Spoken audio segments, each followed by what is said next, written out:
other risks. So we have discussed till credit risk. So the next risk is other risk. It has been combined, both the market risk and policy risk being combined under this topic by economic survey. So mainly in other risk, the importance is given to market related risk or market risk. You know that agricultural product, what all risk they face. Okay, the biggest challenge in relation to agricultural marketing is the existence of APMC Act, which regulates the mandis, which make the farmers forced to sell their product in these mandis, and because of the inefficient market or inefficient APMC's mandi, the farmers are not getting remunerative prices for their produce. So we'll look into this issue. Okay, so under the APMC Act, so keep this in mind, in 2015 already UPSC asked a question. APMC Act is regulated under, or in India, agricultural markets is regulated by the APMC, respective APMC Act of this state government. Okay, already this question been asked. Okay, so the agriculture market under the APMC Act presently regulates around 2,477 APMC market throughout the geography, means in geography wise, and there are 4,843 sub-market yards being regulated by respective APMC. So nearly these types, this nearly 2,500 APMC markets and near to 5,000 sub-market yards are being regulated by the respective APMC. Okay, so because of this regulation, what happened is that I told you that middlemen or the licensed, see, the farmers can sell only to a particular licensed commission agent, and since this commission agent is having relation, means a particular cozy relationship with the influential people over there, especially by the politically influential people. Okay, so try to understand that these in a particular area there will be a APMC committee or APMC market will be there, and these committees regulated by a market board. So all these things I have discussed in your APMC class. Okay, so this board, this market board, which regulates or which supervises the APMC committee, the different APMC committee in the state, is being filled or it's been occupied by politically influential people, and these politically influential people is having a quasi relationship with the licensed commission agents. Because of this relationship between these licensed commission agent and the politically influenced members in the market board, what happened is that these people have started enjoying monopoly power. Sometimes these licensed agents, commission agent behaves like a cartel, resulting in the farmers losing power. I already told you the farmers don't have any bargaining power and they are losing in the present APMC market dynamics. That's the reason why the government have come up with the model APMC Act 2016 to change the problems associated with the APMC market. Presently we have an electronic trading platform called eNAM. Again, that was the 2017 prelims question. So marketing, agriculture marketing, which is there in your mains also, is a potential area or an area where you can expect a question for your coming prelims also. Now, this is what survey says there. Okay, what all survey says is, like, these keywords are very important. Okay, what survey says that there are presently 4 legislations either in existence or in formulation or in going to come, okay, to regulate agricultural markets. So UPSC can ask questions, okay, which of the following legislation which is in currently existence or in formulation is regulating agricultural markets. So these are 4 laws which regulate agri markets in India. One is this model APMC Act 2016. Presently the respective state government have to replace the law on agricultural market based on this model APMC Act 2016. And we have an Agricultural Produce Trading Development and Regulation Act 2017. A law is there to regulate contract farming, as well as a law or regulation that would regulate electronic national agricultural market. So just have an idea regarding the 4 legislations which regulate agri markets, especially mentioned in the economic survey. So give importance to it. Now, economic survey and have recommended that the perishable items, mainly the fruits and vegetables, the perishable items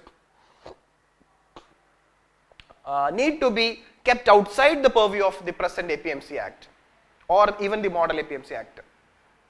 What survey says that these perishable items, mainly fruits and vegetables, the farmers should be free to sell their products to anyone who want, mainly to corporate, or they can go for contract farming with these people who process these fruits and vegetables. Okay, so the survey gives stress for perishable farm produce initially to be kept outside and then the rest of the products, so that by doing so the farmers will get an opportunity to sell their fruits and vegetables through the government created the present electronic trading portal, that is ENAM, and can get a better remunerative price. So this point you keep in mind. Okay.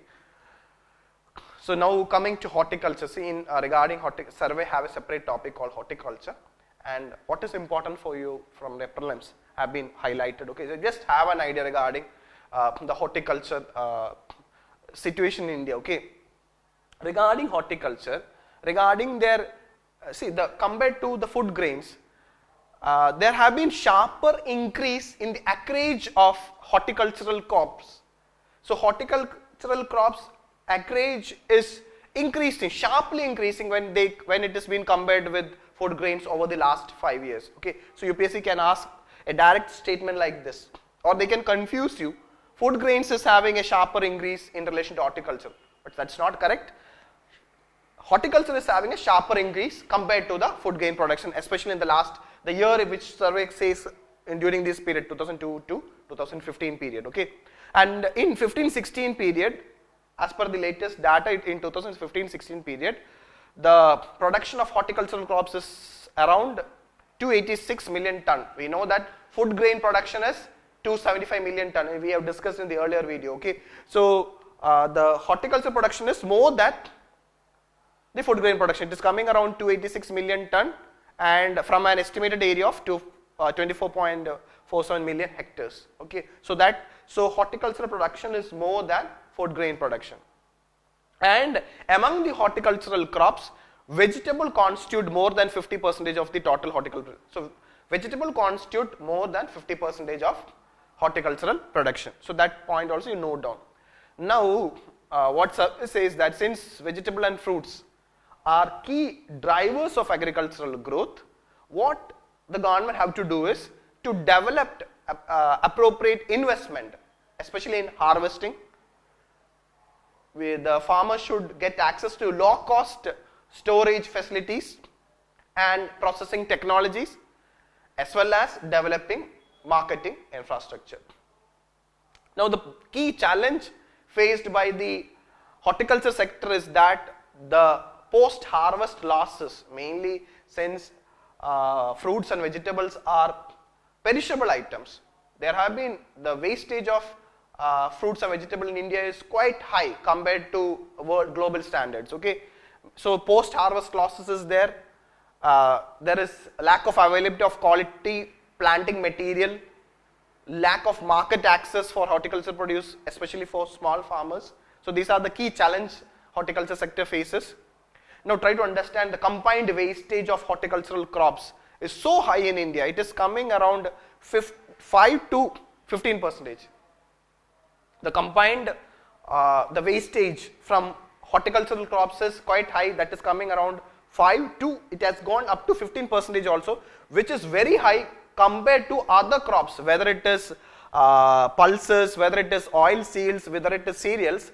This 5 to 15% is quite higher than all these other crops. So that also you keep in mind regarding the wastage of both the fruits and vegetables. Now comes the next sector, that is, so we after horticulture economic survey is discussing about allied. See, it is agriculture and allied sectors. In the allied sectors it includes animal husbandry, dairying and fisheries. So we need to have some important information about this animal husbandry and fisheries. Now try to understand, we know that India is a predominantly mixed farming, we follow a mixed farming system where crop as well as livestock is, rearing is there along with crop production.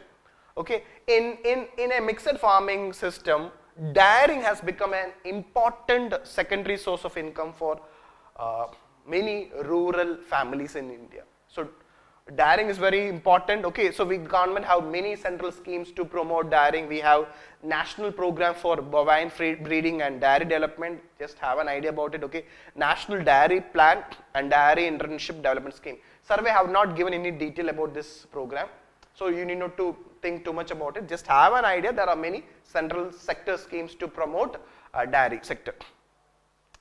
Now regarding, it's a very factual but very important point. India is the largest producer of milk, and it is continuously, India is maintaining that lead as the largest producer of milk. And what is another important point to be noted down is that the per capita availability of milk, the per capita, that is the total milk production divided by population. The per capita availability of milk is around 337 grams per day in 2015-16. So even though we are the largest producer of milk, the per capita availability of milk per day is very less, that is just 337 grams only. It's mainly because of the high population we have, huge population we have. Now regarding the poultry population, in India, as per the latest livestock census, we are having the poultry population is nearly 729 million, and the egg production is somewhere around 82 billion eggs is being produced in this 2015-16 particular year. Just have an idea, chances of UPSC asking is very less, but since it is mentioned in the economics, I'm just highlighting it, just have an idea, broad idea, okay, what is the poultry population as well as the egg production. Now regarding the per capita availability of egg is 66 eggs per annum. In India, the eggs per annum, per capita availability of eggs is 66 eggs per annum. Now regarding this fisheries, only this data is important for you, that India is the second largest producer of fish, both in relation to marine fish as well as water fish, after China. So China is the largest producer. So that second largest fish producer, just note down. So that's regarding the agriculture related topic. Okay. Now see, this chapter is agriculture and food management. Food management is very important for you. Okay. So many questions have been asked from this food management sector. Okay.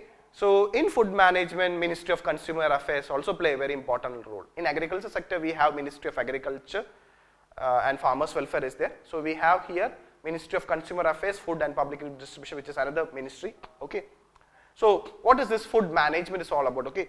So what is the main objective of this food management? Okay. Now try to understand that food management consists of different things. Okay. First is that in food management, first is procuring the crop from the farmer. So there is procurement is there.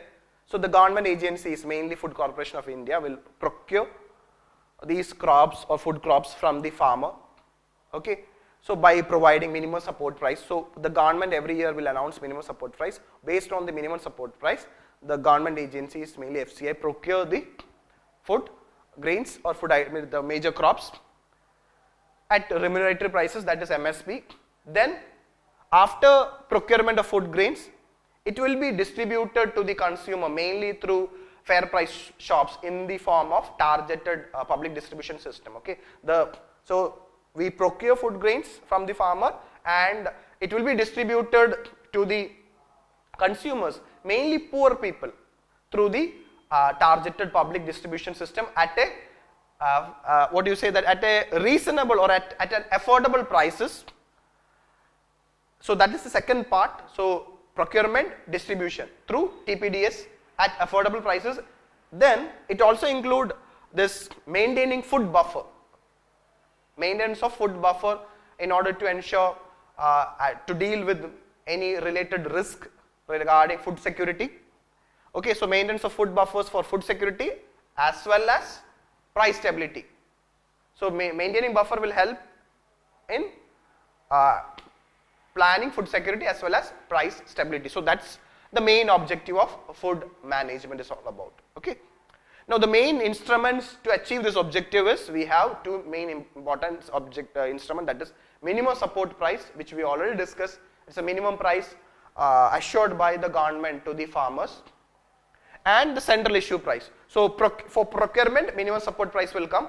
For distribution, this central issue price will come. Okay, central issue price is the price at which the sender releases the food grain to the state government for public distribution.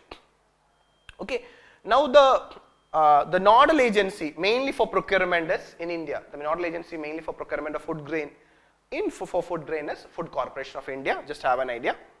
Now this point, okay, this point already UPSC asked this question. Okay, in the MSP question, this point I have come, the first statement, that is procurement of MSP is open-ended. I told you the procurement by the Food Corporation of India with this rate, minimum support price, is open-ended. Open-ended means what all products is brought by the farmer, means in especially food grains, wheat and for wheat and for rice, what all production, what all thing is ready for the farmer is ready to sell, the FCI will procure it. That's why there is no limit or no target. It will completely procure it. That is what is called as open-ended procurement policy, especially for food grains. So while distribution, so even though the procurement is at MSP is open-ended, the distribution is governed by the scale of allocation as well as the offtake by the beneficiary. By knowing the beneficiary offtake as well as the scale of allocation, the distribution is regulated.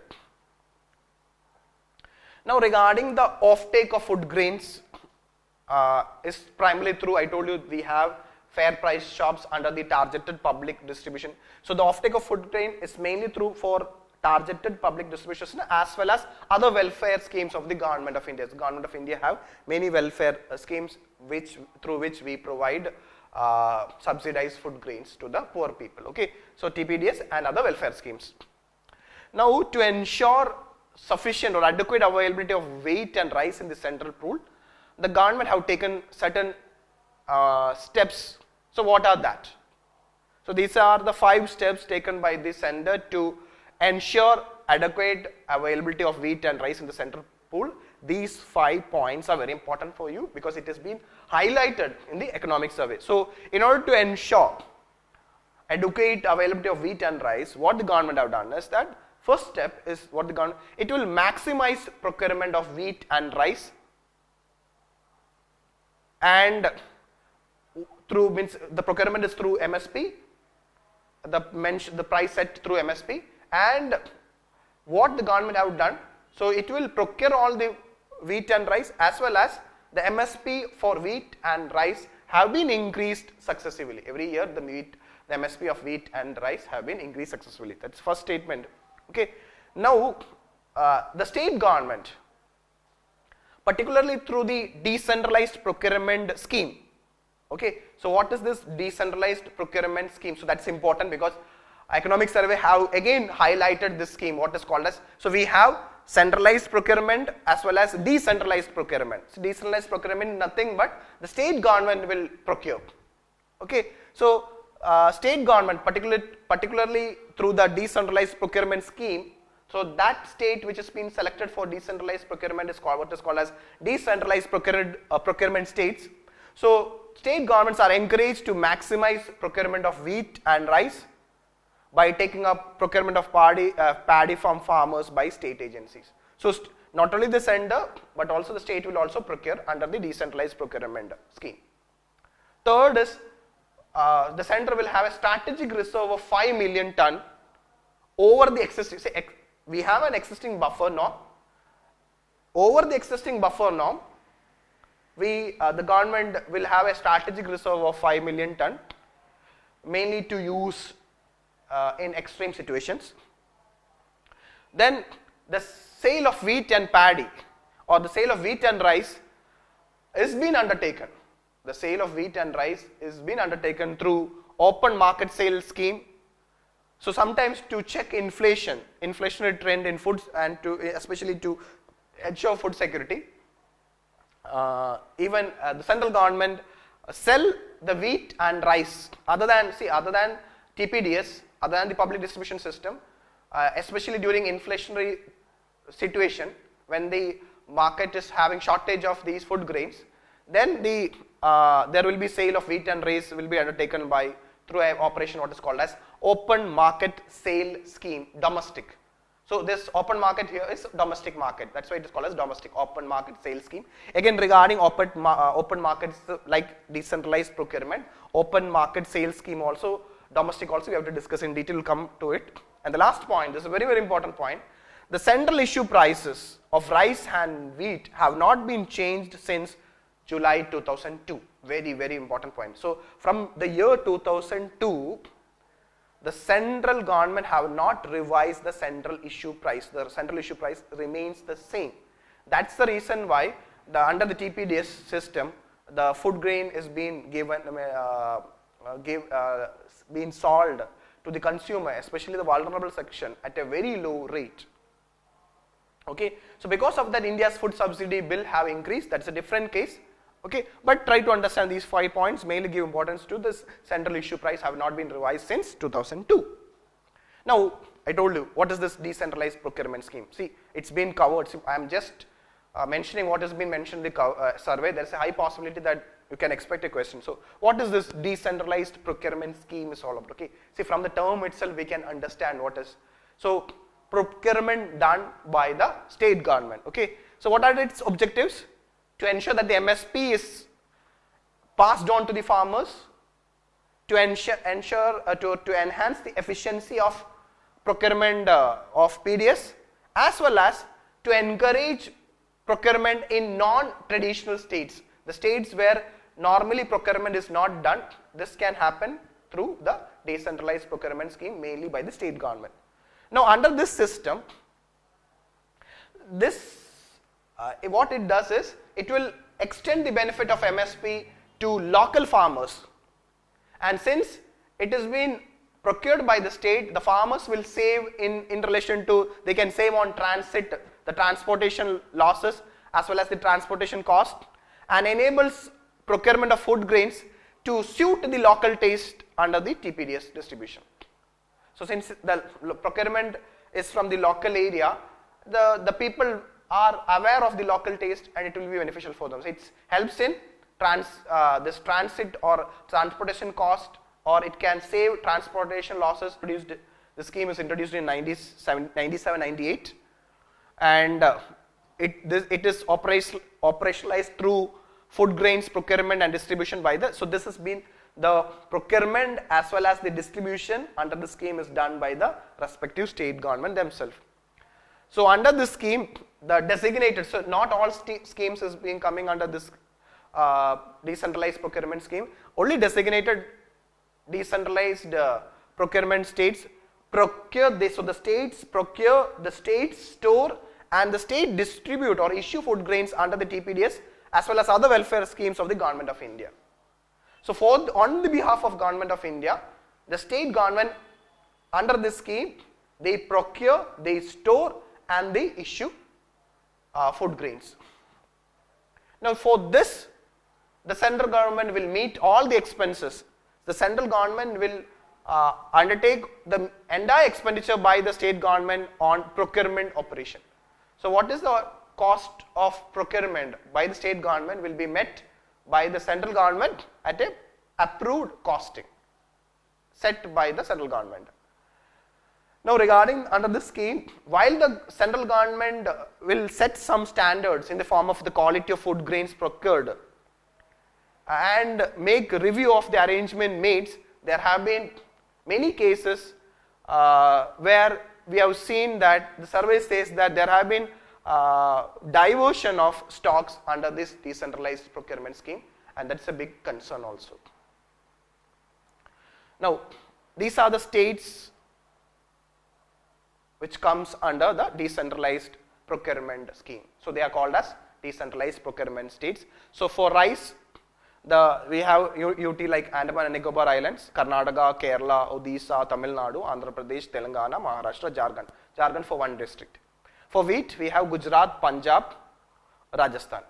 in Rajasthan it's in 9 districts, and for both combined Rajasthan wheat there is Bihar, Chhattisgarh, Madhya Pradesh, Uttarakhand and West Bengal. So these are the states which are called as decentralized procurement states. Just have an idea, there is a less chance that UPSC will ask, but since it is mentioned in the economic survey, I just shown you that not all the states are included under the decentralized procurement scheme.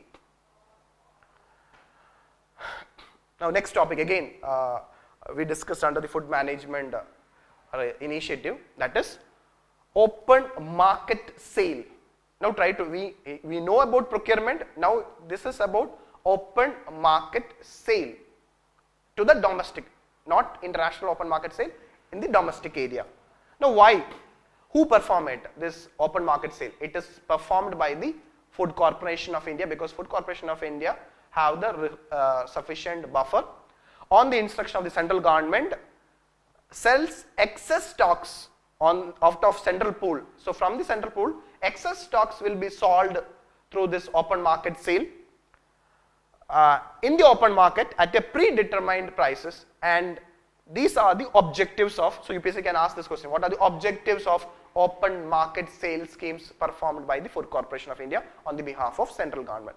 These are the 4 important objectives. One is to enhance the supply of food grains during the lean season as well as in the deficit region.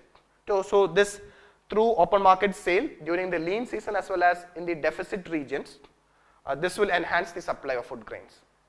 Second objective is to moderate the open market prices. If the market price is high, by releasing more food grains, it can moderate the open market prices. Third is the excess stocks which the Food Corporation has can be offloaded through this scheme.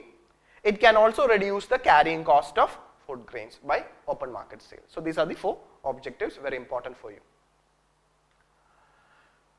Very, very, very important, okay. So please expect a question on National Food Security Act, because in 2017, all the states and union territories have now been implementing this Food Security Act, okay. So that's reason in 2017 there were many articles on National Food Security Act. I have already shared few articles of National Food Security Act in the Telegram channel few days back, okay. But you give importance to these points which I am mentioning, okay. Now try to understand that this act was passed in 2013 mainly to, as the term suggests, to attain the goal of food security. The term itself is a National Food Security Act 2013, okay. And this, so through this act, receipt of food grains under TPDS have become a legal right, because it's an act. So receipt of food grains have become a legal right, okay. Now, so it is enforced from July 2013. Now this data is very, very important, okay. So under the National Food Security Act, the coverage of the National Food Security Act is not covering the entire population. It's covering only the National Food Security Act is covering only the 75% of the rural population, 50% of the urban population. Very important point, okay. So National Food Security Act covers 75% of the rural population, 50% of the urban population. And under the National Food Security Act, see there is two, see this scheme is very important, okay. Please refer what is Antyodaya, Anna Yojana as well as Annapurna scheme, just have an idea. Anyway, I will be discussing these topics under BITS Economy, but those who are not, please refer it, okay. Now what this Food Security Act is saying is, under the TPDS, under the Targeted Public Distribution System, those household which is coming under Antyodaya Anna Yojana. So Antyodaya Anna Yojana household will get a fixed 35 kg per month.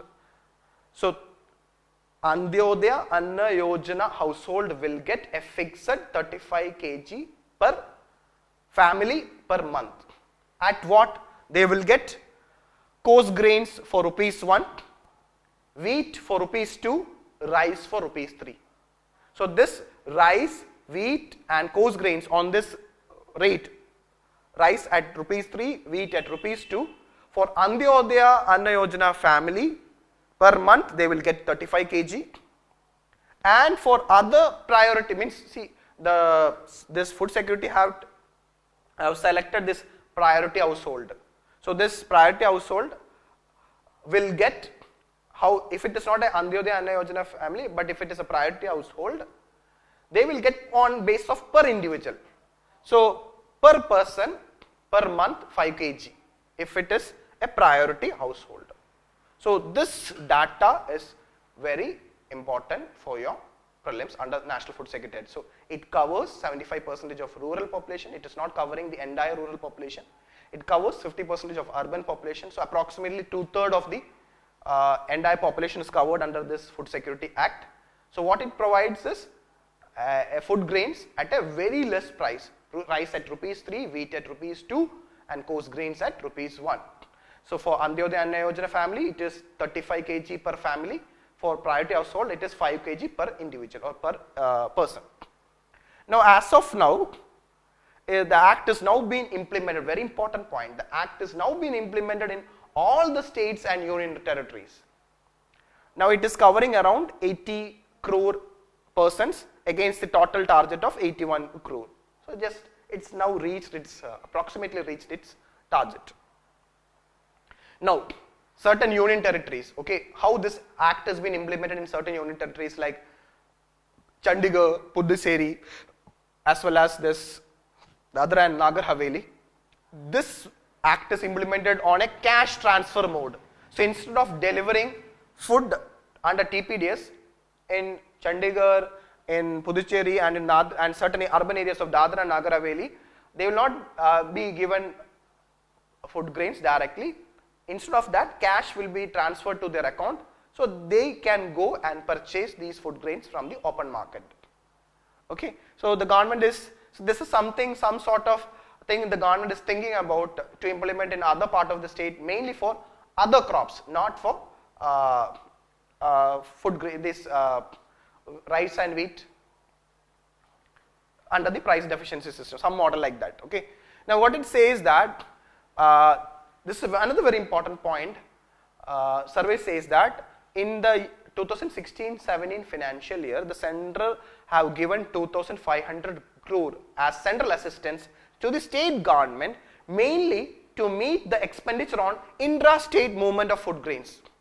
So for intra-state movement of food grains, as well as the fair price shop dealers commission or their margin. So in order to, so the fair price dealers margin as well as the cost of movement of food grains for TPDS now will be fully paid by the central government. Okay, so this is for the first time such an arrangement is being made. So central assistance for intra movement of goods for TPDS as well as this TPDS retail fair price dealers margin is being covered and it's been given through the through the as a central assistance in 2016 that has come around rupees 2,500 crore. That's a big thing about so the state government will not face the burden of this giving margin to fair price shop dealers. So earlier this was not there. Earlier states and union territories either they have to meet this expenditure or they could pass it to the consumer. So that's not happening. Except Antyodaya Anna Yojana beneficiaries. Earlier it used to be passed to beneficiaries or the state have to incur that expenditure, but now it is incurred by the central government. That is very important point.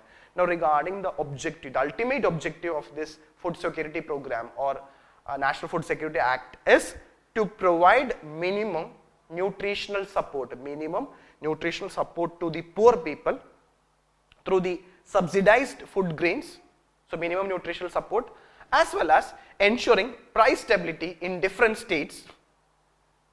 So these are the two objectives of food security: ensuring price stability, minimum nutritional support. Okay, all these things is mentioned in your economic survey. So that's regarding National Food Security Act 2013. Now 17-18 survey have in one full box have covered about women, focusing on women farmers. It's talked about policy for women farmers. So what this survey says, 17-18 survey says that women plays a crucial role in agricultural development, and as per the 2011 census, out of the female main workers in the female workforce, 55% of the female workforce is depending on or are agricultural laborers, and the remaining 24% are cultivators. So you can say that nearly 80% of the woman workforce is dependent on agriculture. But even though the woman workforce in agriculture is very high, the operational land holdings or the land held by women is very less, that is it's coming around only 12.8%. So this shows the patriarchal mindset of Indian society, where the woman, the landowner, is very negligible, even though they are half of the population, but their land holding is coming only near to 12.8%. Okay, so survey is also saying this point. Okay, with migration, with rural to urban migration, where men migrate, agricultural is getting feminized. So there is increased feminization of agricultural sector mainly because of rural to urban migration by men. So this shows the increasing number of women in multiple role, as women as cultivator, women as entrepreneur, women as laborers. So feminization of agriculture sector is happening mainly because of rural to urban migration by men for jobs. Now regarding it's a table given by the survey, okay, just have an idea. So the 12.8 is the holding by the operational land holding by the woman. Now if you look into the size of the land holding, the predominance is again in the marginal, and marginal, that is below 1 hectare, small between 1 to 2 hectare. So the proportion is comparatively higher for women. Just have an idea. Okay. So in relation to the total land holding, for marginal land holding it is 13.6, and for small land holding it is 12.2. The total is 12.8. Now since most of the women are small and marginal farmer, and 80% of women are depending on agriculture, women farmers should be given enhanced access to resources like land, water, credit, technology and training. Okay, so this has been stressed in this policy for women farmers. In addition, the entitlements of women farmers is very important. So wherever the woman farmer have got entitlement, there have been increase in agricultural productivity. Now towards these, the government have implemented various schemes to promote or to improve the entitlements of women farmers, which will prove advantages in bridging this policy gap which exists presently in the sector. Okay. Now as part of mainstreaming women in agricultural sector, the government have taken many steps. What are those steps? UPSC can ask these steps. Okay. What are the steps taken by the government to ensure mainstream of women in agricultural sector or as part of policy for women farmers? One is that every year in the budget, at least 30% of the budget allocation should be given to women beneficiaries in all the government schemes. So at least 30% should go to women beneficiaries. It's nothing but gender-based budgeting. Now, government will initiate women-centric activities to ensure all these programs or schemes reaches the woman. The government will focus on women self groups to connect to microcredit, mainly through providing them capacity building activities, as well as also providing them information and ensuring representation in the various decision making bodies. So that's the another initiative the government will be taking off. And very important fact, recognizing the critical role of women in agriculture. The Ministry of Agriculture and Farmers Welfare has declared 15th October of every year as Women Farmers Day. So the survey says that 15th of October, the Ministry of Agriculture have declared 15th October as Women Farmers Day. Now with predominant women at all levels of agriculture, it have become imperative for the government, both the central as the state government, to adopt gender specific intervention. Okay, and what it says that to ensure an inclusive transformation agricultural policy, inclusive transformative agricultural policy, the government should aim at gender specific intervention to raise the productivity of small farm holdings, integrate women as active agents in rural transformation, engage men and women in existing services with gender expertise. Okay, so that's about the policy for women farmers. So it's important for you. Please give importance to that. It's been survey has given importance for women farmers. October 15 is Women Farmers Day. Now another important highlight of economic survey 2017-18. Okay, in order to, we told that there is a market problem in agricultural input also. It's not only in selling the product, but also accessing the agricultural input we have. So in relation to fertilizer, the government on a pilot basis having introduced direct benefit transfer for fertilizer sector. So we'll see that what are the features of this direct benefit transfer. It's very important for you. So on a pilot basis, the government have introduced from October 2016. So under this DBT for fertilizer sector, what the government will do is, the government provide 100% subsidy to the various fertilizer. So under this, all on the various fertilizer grades, 100% subsidy will be directly transferred to the fertilizer companies, but only this subsidy will be transferred only the actual sales is being made by the retailer to the beneficiary. This is a very important point. Okay, so subsidy will be given to the fertilizer company only when the retailer have actually sold the fertilizer to the beneficiary, that is the farmer. Then only this subsidy will be given to the fertilizer company. That too, the subsidy is 100%, full subsidy will be given. Okay, now to ensure this direct benefit transfer, mainly to ensure that after the actual sales only this transfer is being made, the point of sale devices will be set up in all the retail shops which sell subsidized fertilizer, and the beneficiaries, that is the farmers, will be identified either through their Aadhaar card or their KYC or Kisan credit card or through their voter ID card. Now this implementation of this DBT scheme requires, very important thing, we require every retail shops to have POS devices, training for retailers to use these devices, and stock initiation in the POS device after verifying the physical stock at retail price before making any sale transaction. The price initiation, the stock initiation have to be made by the retailer who is having the POS devices.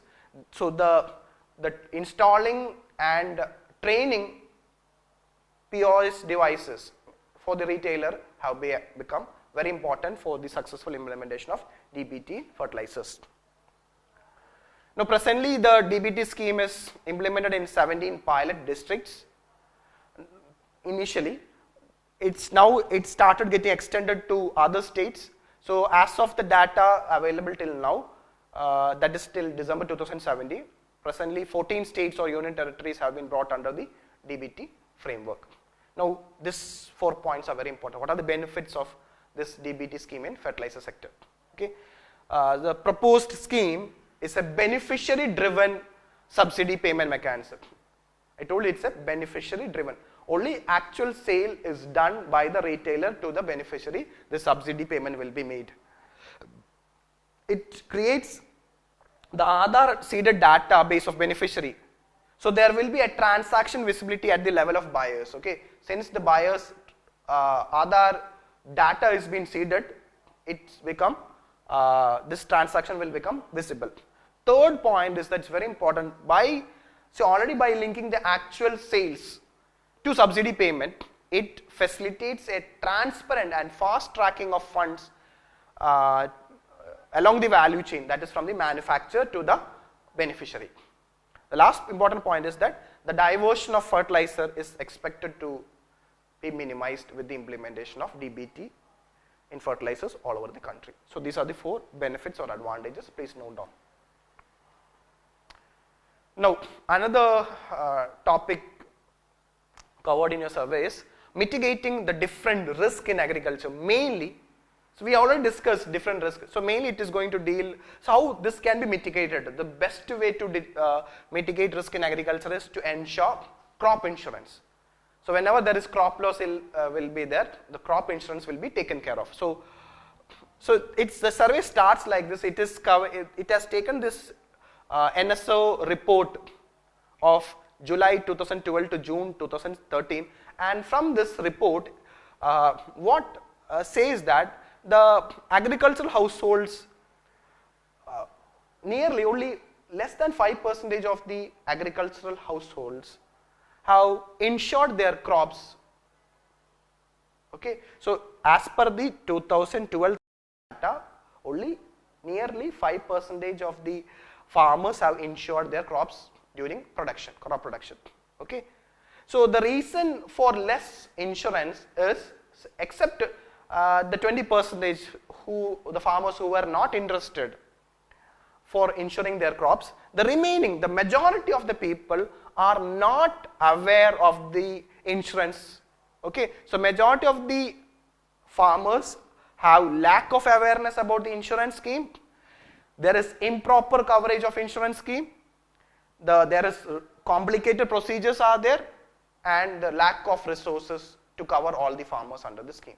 So the less crop insurance is not mainly due to the disinterest of the farmers, rather it is the lack of awareness and the lack of coverage and the complex procedures. So this has to be addressed. So the coverage, to enhance the coverage and the rate of crop insurance, proper awareness need to be generated along with enhancing the geographical coverage as well as simplification of procedures. Okay, so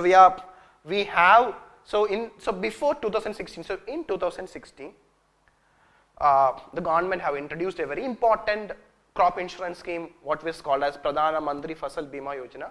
A question have been asked in 2016 prelims.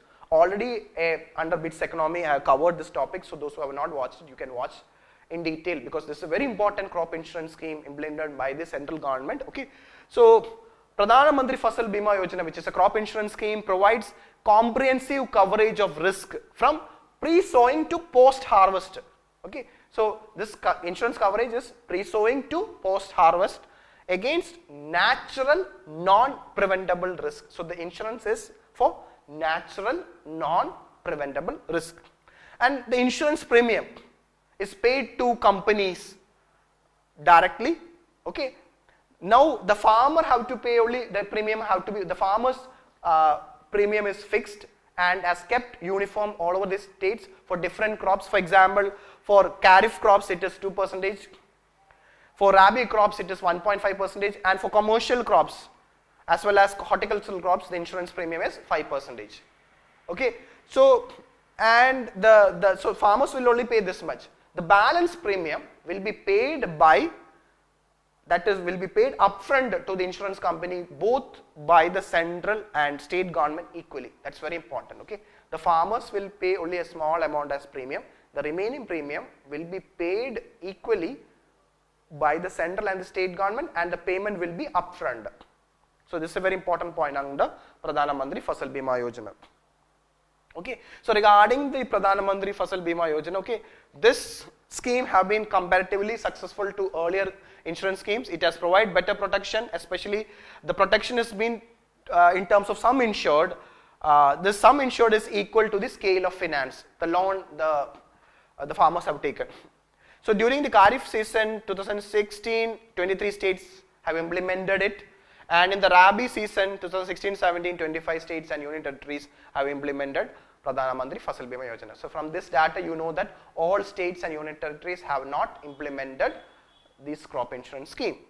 So, and as per the latest data in 2016-17, the target of 30% of the gross cropped area in the country has been achieved. Okay, so the 2016-17 the target of insurance coverage was 30% of the gross cropped area, and that have been achieved, and the 17-18 target under the scheme is 40%. So we will see that whether the government have achieved in insurance penetration, especially for crop insurance, whether it can be achieved, the 40% of gross cropped area, we have to wait and watch. So now also, this crop insurance scheme is only slowly improving. It is still not even crossed 40%. Now, ENAM is also mentioned in the economic survey, not in detail. Already ENAM question have been asked in 2017 prelims. Please look into the previous year question, it will help you a lot. So this scheme, already we discussed, in order to address the problem of APMC Act, Center have introduced this electronic national agricultural market, in short called as ENAM. And what this scheme or what this portal will try to do, it will integrate the dispersed different APMCs through an electronic platform, and it enable the farmers the price discovery in a competitive manner, so that it will be advantageous to the farmer.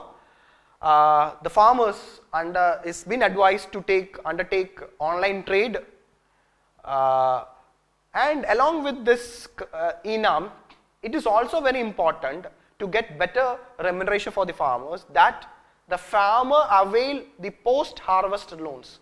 See, we have discussed under the inter-subvention scheme, there is a post-harvest loan up to 6 months is being given for the farmer to store their produce in the accredited warehouses. Okay, so that maybe after a certain period of time, the farmers may get a better price and they can sell the farm products at a better price. Okay, so that's regarding ENAM. Now this survey is also talking about climate smart agriculture. It's very simple. Okay, agriculture which address the problem associated with climate change risk. You know that there have been increased variability in temperature and rainfall, increased cases of drought and flood, mainly to the agro system. So there is a greater climate change incidence on agriculture, which affects our agricultural agro ecosystem. Okay, so this have resulted in increased adaptation as well as rural development to adjust to this climate problem. So what we require is a climate, in our agriculture development should be climate resilient development. For that, there is a agriculture practices what is called as climate smart agriculture. This is an approach which will helps to guide actions to have or to transform and reorient our agricultural systems to effectively support development as well as ensure food security in a changing climate. That is what is called as climate smart agriculture. Economic survey have covered in a box regarding this climate smart agriculture. So just have an idea what is this climate smart agriculture. And the climate smart agriculture have three main objectives. They are sustainably increasing agricultural productivity as well as agricultural income. Second, adapting and building resilience to climate change. Third, reducing or removing greenhouse gas emission wherever possible. So these are the three smart objectives of climate smart agriculture.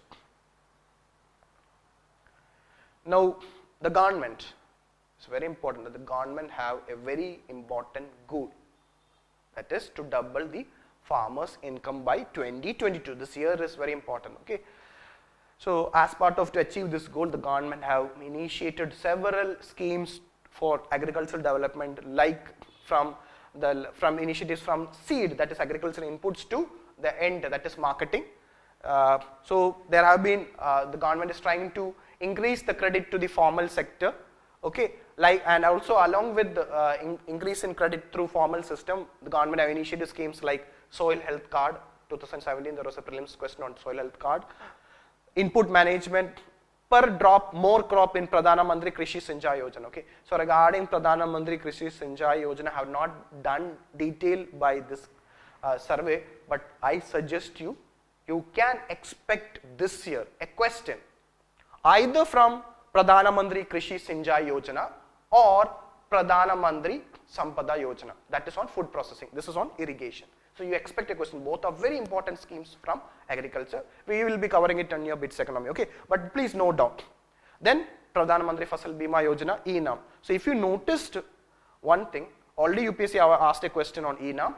UPSC have asked a question on Pradhanmantri Fasal Bima Yojana. UPSC have asked a question on soil health card. Okay. So what is pending is Pradhanmantri Krishi Sinjai Yojana. This is mentioned in your survey. Please note down. This scheme is very, very important for you.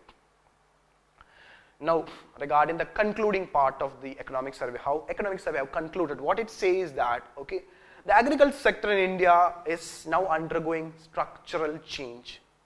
So that has resulted in new challenges and opportunities. So what the government have now, by knowing the structural changes happening in agriculture, the government have initiated many reforms from agricultural marketing, like introducing technology in agriculture, adopting DBT mode for extending several services including credit and other inputs to small and marginal farmers. Even though the government has initiated different reforms, the central priority of the government is to provide opportunities for farmers to diversify their income generating opportunity. The government is trying to diversify the income generating opportunity as well as to reduce the various risks. We have discussed the various risks by facilitating the development of agricultural subsectors like livestock and fisheries. So the transformation of agriculture and its allied sector, that is animal husbandry, fisheries, etc., is imminent by way of appropriate policy interventions like which relates to prices, which relates to trade, adoption of climate smart agriculture, increasing focus on small, marginal and women farmers, small, marginal and women farmers. So try to understand, though the share of agriculture in relation to gross value added to GDP is on decline, gross value added to agriculture share to gross value added is on decline, since nearly half of the population is depending on agriculture, in order to attain the goal of inclusive economic development or inclusive growth, the agriculture sector remain an engine of broad-based growth. So this is a very important point. This can be used in your mains also. Okay, agriculture sector remain an engine of broad-based growth. Growth will be broad-based if agriculture sector grows, which will reduce inequality and provide food security. This is how economic survey have ended. Okay, so these points is sufficient for you. So please look into the previous year questions being asked from the agriculture. That will help you to know the UPSC pattern, and don't forget the important topics which I have mentioned. From there you can expect a question on agriculture. I already told you, on an average you will get 4 questions from the agriculture sector. Both the part 1 and part 2 of agriculture is very important for you, and the material is attached, and those who have not joined our Telegram channel, please join it. It will be really beneficial for you. Thank you.